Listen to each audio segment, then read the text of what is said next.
मुख्यमंत्री भजनलाल शर्मा ने महाराष्ट्र विधानसभा चुनाव और राजस्थान में 7 सीटों पर उपचुनाव में भारतीय जनता पार्टी को मिली प्रचंड जीत को ऐतिहासिक बताते हुए प्रसन्नता व्यक्त की। सीएम शर्मा ने कहा कि इस जीत से देश के मतदाताओं ने प्रधानमंत्री नरेंद्र मोदी की नीतियों और हमारी सरकार के विकास कार्यों पर अपनी मुहर लगा दी है। मुख्यमंत्री ने कहा कि यह जीत बीजेपी के कर्मठ कार्यकर्ताओं के समर्पण का परिणाम है। उन्होंने कहा कि राजस्थान उपचुनावों में हमने प्रधानमंत्री नरेंद्र मोदी की नीतियों और 11 महीने में बीजेपी सरकार के कार्यकाल में प्रदेश में हुए विकास कार्यों को मतदाताओं तक पहुंचाने का प्रयास किया और इसी का परिणाम है कि इस उपचुनाव में बीजेपी को 2023 के विधानसभा चुनाव में मिले वोटों से 15% से अधिक वोट प्राप्त हुए हैं।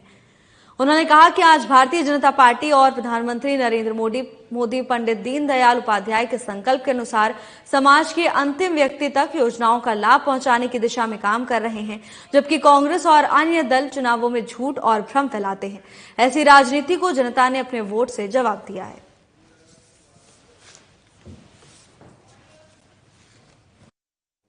आप सभी को नमस्कार।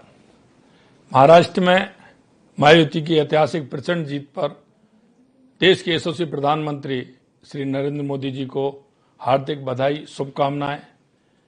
देवेंद्र फडणवीस जी, एकनाथ शिंदे जी, अजीत पवार जी और वहां के प्रभारी भूपेंद्र यादव जी और भाजपा के देवतुल्य कार्यकर्ताओं की टीम को भी बधाई देना चाहता हूं, उनको शुभकामनाएं देता हूं। साथ ही महाराष्ट्र की जनता को भी मैं बधाई देता हूं और भाजपा के कार्यकर्ताओं के प्रति अपना आभार व्यक्त करता हूं। मैंने इन उपचुनावों में प्रधानमंत्री श्री मोदी जी की नीति, लोकप्रियता और उनकी छवि, मतदाताओं में उनके प्रति विश्वास को लेकर जनता तक पहुंचने का प्रयास किया। देश के यशस्वी प्रधानमंत्री नरेंद्र मोदी जी के नेतृत्व में जनता को यह विश्वास है कि देश के यशस्वी प्रधानमंत्री नरेंद्र मोदी जो कहेंगे वो करेंगे और ये विश्वास जनता के अंदर है, चाहे वो किसान हो, युवा हो, महिला हो, मजदूर हो, उन सभी को ये विश्वास है। ये उस विश्वास की जीत है। प्रधानमंत्री श्री मोदी जी की छवि, नीतियां, लोकप्रियता की वजह से आज हमें ये जबरदस्त परिणाम मिला है। मैं पुनः प्रधानमंत्री जी और हमारी जनता और दिन रात मेहनत करने वाले कार्यकर्ताओं का आभार प्रकट करता हूं और ये भी बताना चाहता हूं कि 2023 के चुनाव से अगर हम तुलना करें तो इन सीटों पर भाजपा को मिले वोटों में 15% से ज्यादा बढ़ोतरी हुई है। हम राजस्थान के विकास के लिए कृत संकल्प हैं और इस ऐतिहासिक जीत ने हमारे इस इरादे को और मजबूत करने का काम किया है। मैं पुनः कहता हूं कि यह जीत देश के यशस्वी प्रधानमंत्री श्री नरेंद्र मोदी जी की लोकप्रियता, कार्यकर्ताओं का समर्पण, कार्यकर्ताओं की मेहनत, मैं ऐसे सभी देवतुल्य कार्यकर्ताओं को सिर झुकाकर प्रणाम करता हूं और राजस्थान के उन तमाम मतदाताओं को भी प्रणाम करता हूं जिन्होंने भाजपा को वोट देकर के उपचुनाव में हमें विजय दिलाई है। बहुत बहुत धन्यवाद। जय हिंद, जय भारत, जय राजस्थान। देवली उनियारा में बीजेपी की जीत को लेकर पार्टी कार्यकर्ताओं और पदाधिकारियों में जबरदस्त उत्साह देखा जा रहा है। देवली उनियारा से बीजेपी प्रत्याशी राजेंद्र गुर्जर ने 41,000 से भी ज्यादा मतों से ऐतिहासिक जीत दर्ज कर बीजेपी का लगातार 2 विधानसभा चुनावों में मिल रही हार का हिसाब चुकता कर लिया है। टोंक बीजेपी जिला अध्यक्ष अजीत मेहता ने बीजेपी की जीत को सरकार की जनहितैषी योजनाओं की जीत बताते हुए कांग्रेस पर भी जमकर निशाना साधा।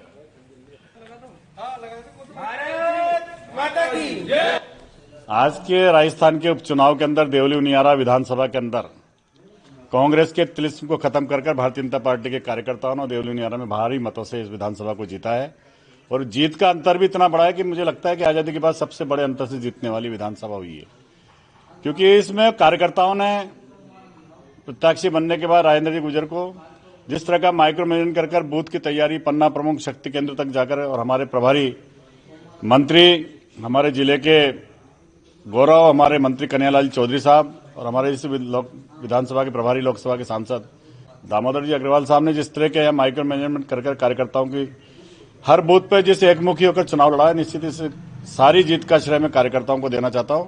निश्चित राजेंद्र जी को बधाई देते हुए यही कि हमने जनता से जो वादे करे उनको निश्चित हम पूरा करने का काम कर रहे हैं। हमारी कथनी और करनी में कोई फर्क नहीं है, हम जो कहते हैं वो करते हैं। जनता ने हम पे विश्वास करा, जनता के विश्वास पर हम खरा उतरेंगे। चुनाव के बीच में संगठन की गुटबाजी को लेकर बहुत ज्यादा अफवाहें जा रही थी, लेकिन जो जीत हुई उसके बाद आप क्या कहना चाहेंगे? मुझे लगता नहीं है कि भारतीय जनता पार्टी में पूरा संगठन एकमुखी होकर इस चुनाव को लड़ा है और उसी का परिणाम आप और हम सब देख रहे हैं।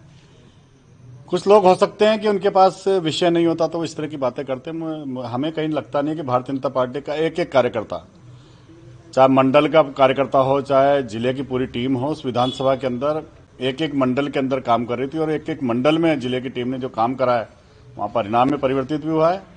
मुझे नहीं लगता कि कहीं इस तरह की बातों को कोई जगह देना चाहिए, क्योंकि भारतीय जनता पार्टी एक मुखी होकर चुनाव लड़ी। हमारे माननीय प्रदेश अध्यक्ष मदन जी राठौड़ ने भी कहा है कि हमारे यहाँ कहीं कोई बागी नहीं था, कहीं कोई विरोधाभास नहीं था, पूरी पार्टी एक मुखी होकर चुनाव लड़ी। उसी का परिणाम है 7 में से 5 सीटों पे भारतीय जनता पार्टी का कमल खिला। हरीश मीणा ने कई बार आरोप लगाया है नरेश मीणा जो आए भाजपा की बी टीम है।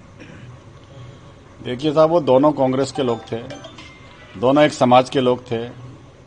अब उनके अंदर की बात का तो मुझे पता नहीं कि क्यों ऐसा वो उसके लिए कहना चाह रहे हैं, लेकिन मैं ये जरूर कह सकता हूं कि वो अब उनियारा देवली में शायद संभवतः आ भी पाएंगे।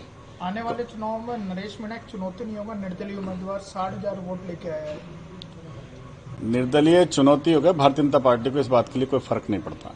इसलिए नहीं पड़ता कि भारतीय जनता पार्टी का कार्यकर्ता आज चुनाव आ गया, परिणाम हो गए, जीत गए, कल से पार्टी और संगठन के लिए वापस काम करने को तैयार है। इसलिए हम सामने वालों को देख के कभी हम अपनी तैयारी नहीं करते। हमारा काम 365 दिन इंटू 7 हम लोग हर दिन भारतीय जनता पार्टी के लिए काम करने वाले कार्यकर्ता हैं। इसलिए हमें इस चीज का कोई फर्क नहीं पड़ता कि कोई कितने वोट लाए नहीं लाए। हमें भी तो 1 लाख से ऊपर वोट मिले, उसकी भी तो बात करें। जयपुर के उप महानिरीक्षक कैलाश चंद्र बिश्नोई ने बताया कि प्रवर्तन शाखा की ओर से प्रवर्तन संबंधी बड़ी कार्रवाई की गई है, जिसमें बालाजी मोड़ तिराहा जगतपुरा में कब्जा अतिक्रमण कर अवैध रूप से अत्यधिक लंबाई में बनाए गए चबूतरे, सीढ़ियां, लोहे के एंगल, टीन शेड, तिरपाल, थड़ी, ठेले, होर्डिंग, साइन बोर्ड इत्यादि लगाकर किए गए अतिक्रमणों के संबंध में अतिक्रमणकर्ताओं को अतिक्रमण हटाया गया। स्टाफ की निशानदेही पर प्रवर्तन दस्ते द्वारा जेसीबी मशीन और मजदूरों की सहायता से ध्वस्त कर अतिक्रमण को हटवाया गया, जिससे रोड की सीमा को अतिक्रमण मुक्त करवाया जा सका। प्रशासन की ओर से लगातार अतिक्रमण को हटाने के लिए तरह तरह के अभियान चलाए जा रहे हैं, तो वहीं इसी क्रम में प्रशासनिक अधिकारी भी पूरी तरह से एक्टिव नजर आ रहे हैं। आला अधिकारियों की ओर से अधिकारीगणों को निर्देश दिए गए हैं कि जल्द से जल्द क्षेत्र को अतिक्रमण मुक्त कराया जाए।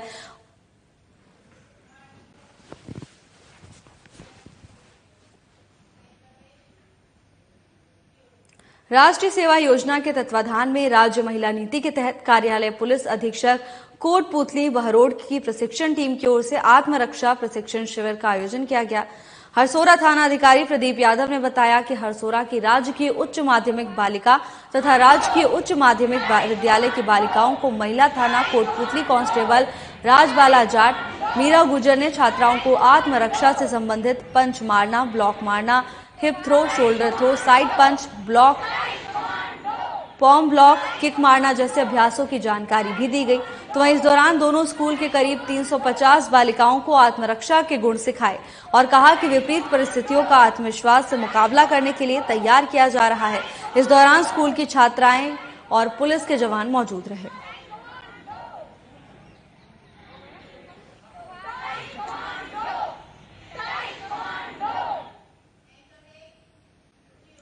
AMU CON 2024 के कार्यक्रम RIC झालाना जयपुर में आयोजित किया गया। ये conference association of medical update और सवाई मानसिक चिकित्सालय जयपुर के बायोकेमिस्ट्री विभाग के संयुक्त तत्वाधान में आयोजित की गई। उद्घाटन कार्यक्रम में मुख्य अतिथि डॉक्टर दीपक महेश्वरी, विशिष्ट अतिथि डॉक्टर सुशील कुमार भाटी, अतिरिक्त विशिष्ट अतिथि डॉक्टर गिरधर गोपाल गोयल और सम्मानित अतिथि अंकित अग्रवाल ने शिरकत की। आयोजन सचिव डॉक्टर बलवीर सिंह गुर्जर ने बताया कि 3 दिवसीय कॉन्फ्रेंस में लगभग 500 चिकित्सकों ने भाग लिया। कॉन्फ्रेंस के उद्घाटन समारोह के आयोजन अध्यक्ष डॉक्टर संध्या मिश्रा और डॉक्टर हरजीत सिंह की ओर से अतिथियों का भव्य स्वागत किया गया। तो वहीं मानसिक स्वास्थ्य के बारे में डॉक्टर मनोज शर्मा और बुजुर्ग व्यक्तियों के मानसिक स्वास्थ्य और इमोशनल स्वास्थ्य को लेकर डॉक्टर लक्ष्मीकांत गोयल ने अपने व्याख्यान दिए।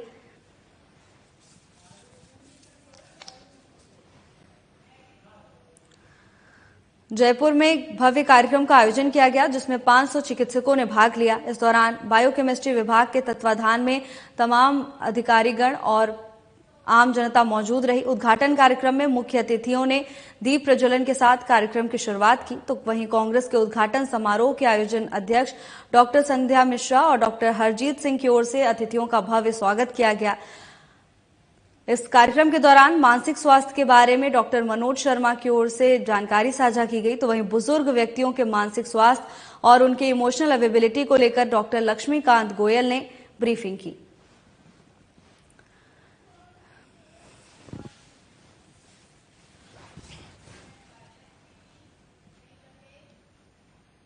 बाड़मेर जिले की स्पेशल टीम और थाना कोतवाली पुलिस की टीम ने अवैध मादक पदार्थों के विरुद्ध बड़ी कार्रवाई करते हुए शहर के शास्त्री नगर स्थित एक मकान में दबिश देकर किराए पर रह रहे 2 युवकों को गिरफ्तार किया है। इसके साथ ही कमरे से 2 करोड़ रुपए कीमत की 987 ग्राम एमडी ड्रग और 189 ग्राम अफीम का दूध बरामद किया है। कमरे से पुलिस को दोपहिया और चौपहिया वाहनों की 11 अलग अलग नंबर प्लेट की 2 गाड़ियों की आरसी भी मिली है। एसपी नरेंद्र सिंह मीना ने बताया कि मुखबिर की सूचना पर आरोपी किराएदार मनोहर लाल बिश्नोई और भरत सिंह को गिरफ्तार कर लिया गया।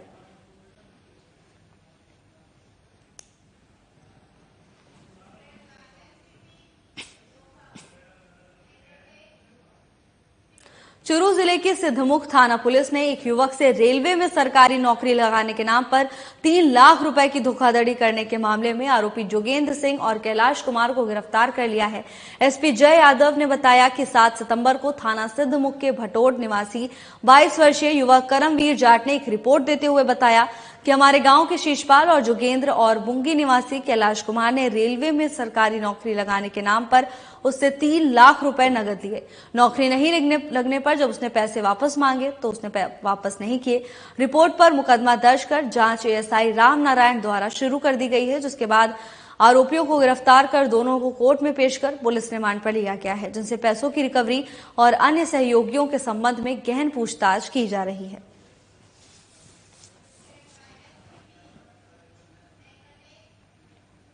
जयपुर जिले की स्पेशल टीम थाना सेवर पुलिस और उदयपुर एटीएस की टीम द्वारा संयुक्त कार्रवाई कर गिरधरपुरा टोल पर तोड़फोड़ कर लूटपाट के मामले में 3 महीनों से अधिक समय से फरार चल रहे 10-10 हजार रुपए के इनामी 2 आरोपियों लखन जाट और बबलू सिंह जाट को गिरफ्तार किया है। एसपी मृदुल कच्छावा ने बताया कि 9 अगस्त को सेवर थाना इलाके के गिरधरपुरा टोल पर बदमाशों ने तोड़फोड़ कर कर्मचारियों से मारपीट की और लूटपाट की वारदात को भी अंजाम दिया था, जिस पर मुकदमा दर्ज कर पहले से पुलिस ने 2 इनामी आरोपियों को गिरफ्तार किया था, तो वहीं अब गिरफ्तारी के बाद अन्य आरोपियों के बारे में पूछताछ की जा रही है।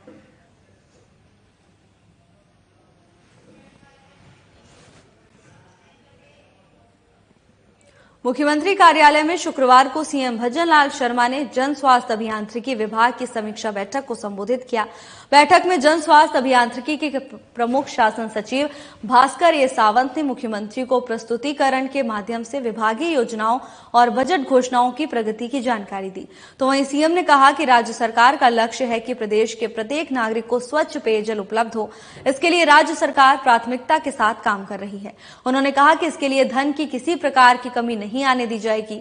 विभागीय अधिकारी योजनाओं को चरणबद्ध रूप से आगे बढ़ाते हुए केंद्र और राज्य सरकार से प्राप्त बजट का समय पर उपयोग करें। उन्होंने अधिकारियों को निर्देश दिए कि जल जीवन मिशन और अमृत 2.0 योजना के तहत चल रहे कार्यों और बजट घोषणाओं से जुड़े कार्यों की नियमित मॉनिटरिंग कर इन्हें शीघ्र पूरा किया जाए। इसी के साथ सीएम ने कहा कि हमारी सरकार के कार्यकाल के मात्र 11 महीनों में ही जल जीवन मिशन के तहत 10.32 लाख कनेक्शन दिए जा चुके हैं। उन्होंने इस योजना के कार्यों में तेजी लाते हुए गुणवत्ता का विशेष ध्यान रखने पर जोर दिया।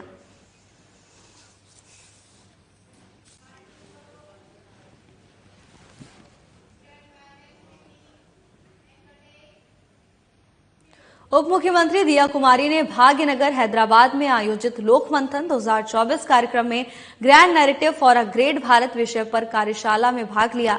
इस अवसर पर राष्ट्रीय स्वयंसेवक संघ के परम पूजनीय सरसंघ चालक मोहन राव भागवत और प्रज्ञा प्रवाह के अखिल भारतीय संयोजक जे नंद कुमार के प्रेरक मार्गदर्शन का लाभ मिला। यह आयोजन भारत के वैभवशाली भविष्य और उसकी महान सांस्कृतिक धरा पर चिंतन को और अधिक सशक्त बनाएगा।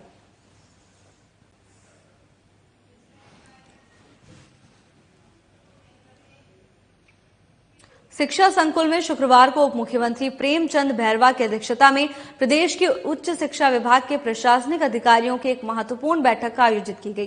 बैठक में उप मुख्यमंत्रियों ने अधिकारियों को राज्य के उच्च शिक्षा संस्थानों में शैक्षणिक गुणवत्ता में सुधार लाने, छात्रों के कौशल विकास को बढ़ावा देने और पाठ्यक्रम को आधुनिक बनाने, उच्च शिक्षा के क्षेत्र में गुणात्मक परिवर्तन लाने के निर्देश दिए हैं।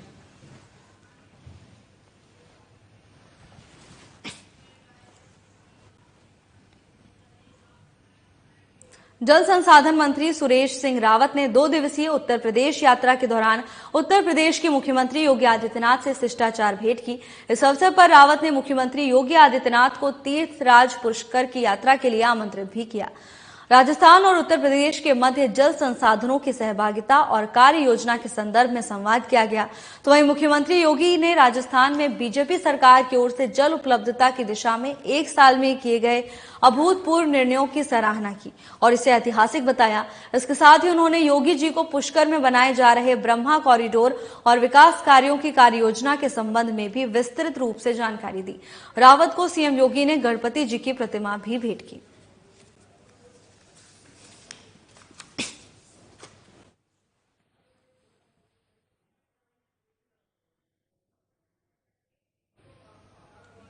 ऊर्जा राज्य मंत्री हीरालाल नागर ने ऊर्जा विभाग के सीकर संभागीय अधिकारियों के साथ शुक्रवार को सीकर कलेक्ट्रेट सभागार में बैठक की और बिजली व्यवस्था को सुदृढ़ करने के निर्देश दिए। नागर ने कहा कि राज्य सरकार आमजन की समस्याओं के त्वरित निस्तारण को लेकर बेहद संवेदनशील है। उन्होंने सभी विभागीय अधिकारियों को निर्देश दिए कि आमजन की समस्याओं का शीघ्र समाधान किया जाए। इसके साथ ही सक्रियता के साथ कृषि कनेक्शन जारी करें। उन्होंने कहा कि राज्य सरकार मुख्यमंत्री भजन लाल शर्मा के नेतृत्व में सकारात्मक दृष्टिकोण के साथ विद्युत तंत्र को सुदृढ़ करने का काम कर रही है। तो वहीं नागर ने बैठक में विभागीय अधिकारियों को बिजली आपूर्ति के सिस्टम को मजबूत करने और नई परियोजनाओं को गति देने पर जोर दिया।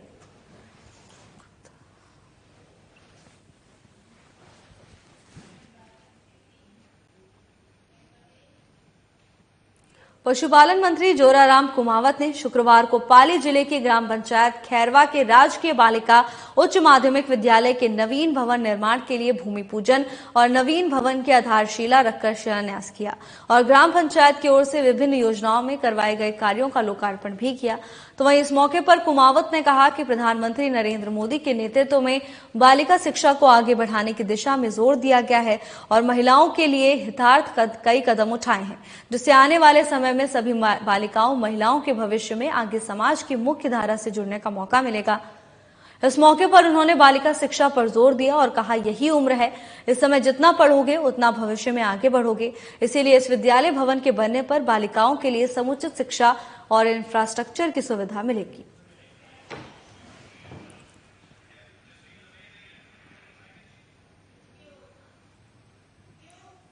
केंद्रीय कृषि और किसान कल्याण मंत्री भागीरथ चौधरी के निर्देश पर किशनगढ़ शहर के लोगों को बड़ी राहत मिली है। उनके निर्देश पर अब शहर को 2 MLD अतिरिक्त पानी मिलेगा। इसके अतिरिक्त DMFT के 1867 लाख रुपए की सड़कें बनेंगी। केंद्रीय कृषि और किसान कल्याण मंत्री भागीरथ चौधरी ने पूर्व में जलदाय विभाग अधीक्षण अभियंता और अन्य अधिकारियों से वार्ता की और अविलंब किशनगढ़ के लिए 2 MLD पानी बढ़ाने के निर्देश दिए। केंद्रीय मंत्री के निर्देश पर उक्त 2 MLD अतिरिक्त पानी की स्वीकृति उच्च अधिकारियों की ओर से दी गई है और अब किशनगढ़ को 2 MLD अतिरिक्त पानी मिलना शुरू हो गया है।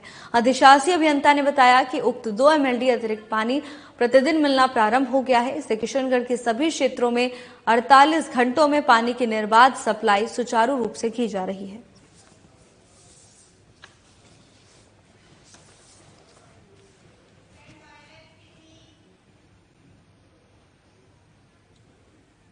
जयपुर स्थित जिला कलेक्ट्रेट सभागार में शुक्रवार को जिला स्तरीय fertiliser distribution regulatory task force की प्रथम बैठक का आयोजन हुआ।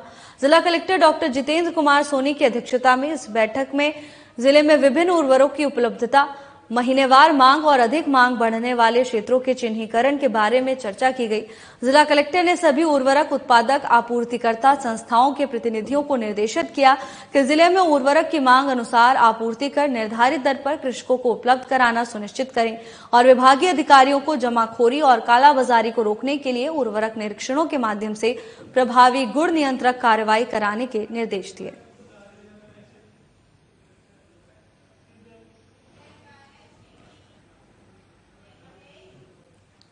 यूनाइटेड डॉक्टर फ्रंट्स ने 2024-25 के कार्यकाल के लिए राजस्थान राज्य टीम की आधिकारिक घोषणा कर दी है।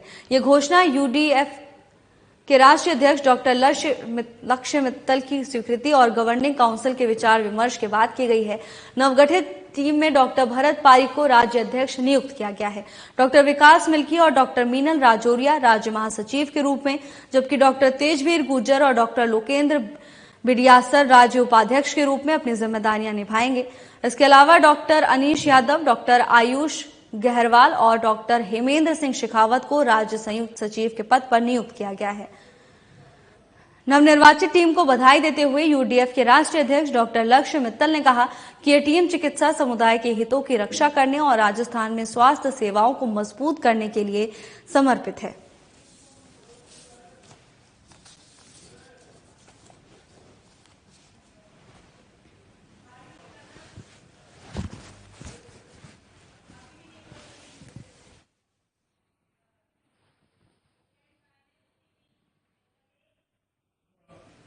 उदयपुर जिले की थाना टीडी पुलिस ने नाकाबंदी में गुजरात से उदयपुर आ रहे एक ट्रक से 10 टन 400 किलोग्राम अवैध खेर की गीली लकड़ी जब्त कर 2 आरोपियों तिजारा निवासी वारिस और रामगढ़ जिला अलवर निवासी राहुल खान को गिरफ्तार किया है। एसपी योगेश गोयल ने बताया कि अतिरिक्त पुलिस अधीक्षक गोपाल स्वरूप मेवाड़ा और वृत्ताधिकारी वृत्त गिरवा सूर्यवीर सिंह के सुपरविजन में एसएचओ फैली राम में टीम की ओर से नाकाबंदी की जा रही थी। इसी दौरान मुखबिर से सूचना मिली कि एक आयसर ट्रक गुजरात से उदयपुर की तरफ आ रहा था, जिसमें अवैध खेर की लकड़ी हो सकती है। सूचना पर संदिग्ध लग रहे वाहनों की सघनता से तलाशी ली गई। इसी दौरान चेकिंग के दौरान एक ट्रक से 10 टन 400 किलोग्राम अवैध खेर की लकड़ी बरामद की गई। फिलहाल पुलिस आगे की जांच में जुट गई है।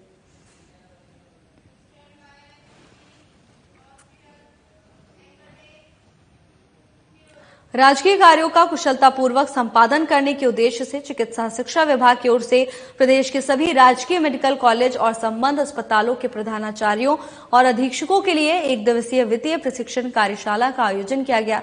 इससे चिकित्सा संस्थानों में कुशल वित्तीय प्रबंधन हो सकेगा और बजट के उपयोग और अन्य वित्तीय प्रक्रियाओं को गति मिल सकेगी। कार्यशाला में चिकित्सा शिक्षा विभाग के शासन सचिव अम्बरीश कुमार ने कहा कि प्रदेश में मेडिकल कॉलेज और उससे संबद्ध अस्पतालों के माध्यम से स्वास्थ्य सेवाओं को सुगम और सुलभ बनाना राज्य सरकार की सर्वोच्च प्राथमिकता है। इस दिशा में जरूरी है कि सरकार की ओर से समय समय पर की गई घोषणाएं और योजनाओं का क्रियान्वयन शीघ्रता के साथ और पूरी कुशलता के साथ हो।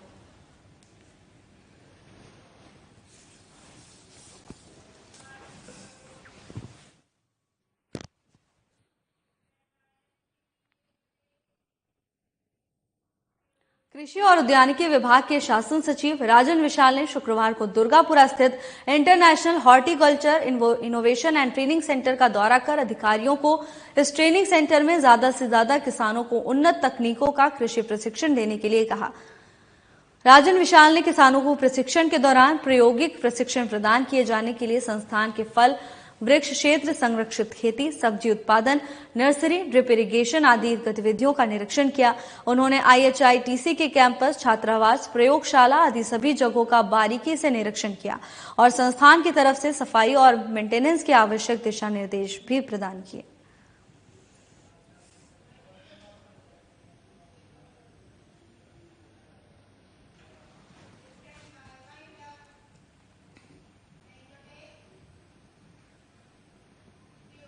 फिलहाल के लिए बस इतना ही। जल्द हाजिर होंगे नई अपडेट्स के साथ। नमस्कार।